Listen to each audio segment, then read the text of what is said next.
Hey guys, welcome back to another episode of Football Roundup. It's your boy Jay-Z. Now, there's mainly two games that I really want to talk about, and the first game is probably the biggest game of this week, which was Manchester City going up against Manchester United. Now, a couple key figures not included in United's lineup today.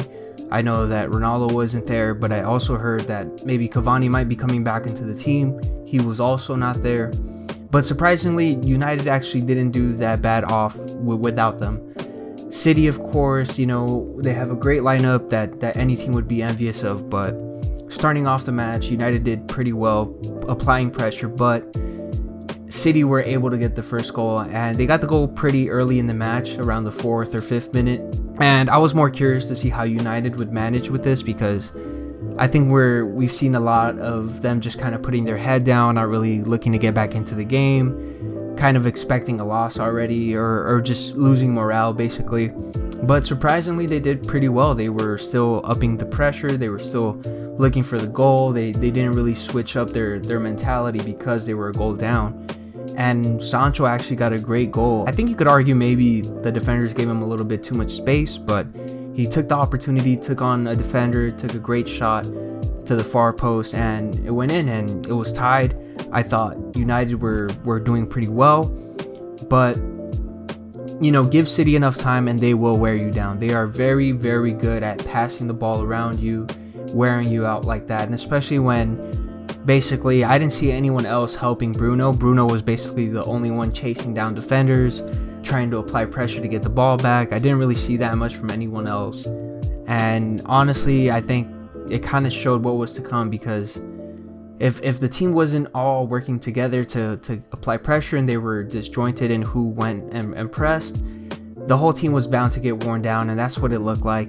De Bruyne got on the score sheet, ended up getting on the score sheet again, a lot of mistakes in the back, and I know usually I would blame Maguire for this, but I can't really blame him on this. I know there was one play, I believe it was the second goal from De Bruyne, where Lindelof just breaks away from the center back position and tries to snatch the ball. So there's three players on one man. None of them seem to get it, and none of them seem to block the crossing. And it leaves Maguire basically in no man's land. And you could argue that he wasn't in a great position. He still should have been man marking better. You could say, where's the left back coming in to defend and help him out? But honestly, it was just poor defending all around. A couple blocks inside the box, a couple of rebounds here and there, and unfortunately the goal ends up going to City. De Bruyne ends up with the shot and it goes in, and look, you could say it was unlucky, but City were definitely applying the pressure, and you could tell that they were bound to get a goal sooner or later. Mahrez also had a great game. I've always liked Mahrez since he was in Leicester, but it's been a while since I've seen him really stand out. I think De Silva and Grealish actually link up pretty well together. I was always a little iffy about Grealish joining Man City just because I thought he was a surplus. I didn't necessarily think he was as good as or better than what they already had at their disposal. But this game, he really showed his difference, the difference that he makes compared to someone like Sterling. Sterling is very good at attacking, being the type of player to run at defenders. Grealish is a lot more a classic number 10, someone who slows down the tempo, gets control of the ball, looks to build up the play, someone who can link up, who can control other pieces of the game, whether it's allowing certain players to run in from behind, or looking for the switch of the play, or just doing simple 1-2s to break a defense apart. And he did really well this game as well. Him, De Silva, De Bruyne obviously because of his goals, and Mahrez as well. Mahrez had 2 great goals. One of them was a beautiful volley that he got in from a cross they had a similar play before that, where I think it was a free kick on this one, where they looked for Mahrez, and Mahrez went for the I don't think it was a volley, but he was basically on his own, and he just ran freely to the ball to hit it first time. And no one was marking him, so these are defensive errors that you can't really pinpoint on one player. I mean, I guess you could say someone like Maguire, who's the captain, should be yelling at his teammates like, hey, don't leave this man open.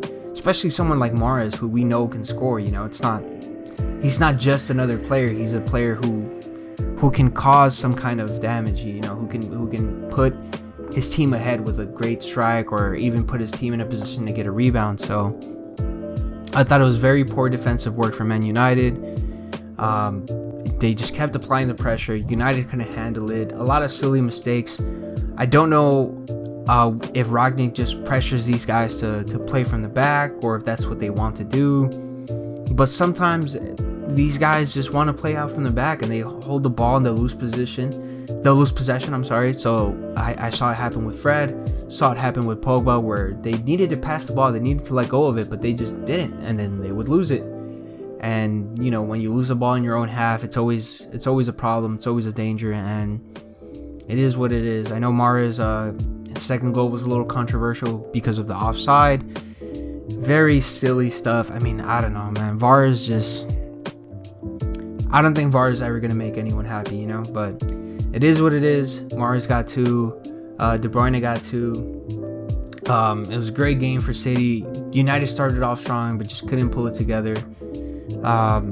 There needs to be more drastic changes to this United team to see any improvement. Like I said, Varane's not there in the back.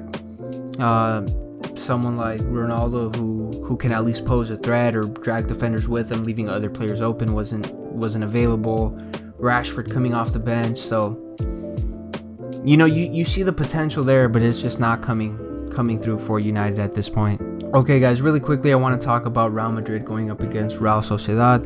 Real Sociedad's always an interesting team. These guys aren't necessarily the toughest opponent, but they always pose a great challenge, and Real Madrid stepped up. It was great to see players like Camavinga get game time. I do think he's going to be the one that steps in to replace Casemiro once the Champions League is back. So it's great to see him get some game time, feel more comfortable around other teammates. He scored a great goal. Modric scored a nice goal as well. Benzema's keeping up his scoring record. Sancho getting on the score sheet as well. So I'm glad to see them win. I want to see them, build up some momentum coming into the Champions League. And I've said this before, I do think that they're going to win La Liga. I do think that they're focusing on the Champions League, and, the summer business that they're going to do, I think is going to be crazy. But so far, they did well. I'm glad they're doing well. We'll see how they do in the Champions League. La Liga looks all but said and done. So anyways, guys, that was all from me. Quick video today. Thank you guys for tuning in. I'll see you guys next week on the next Football Roundup.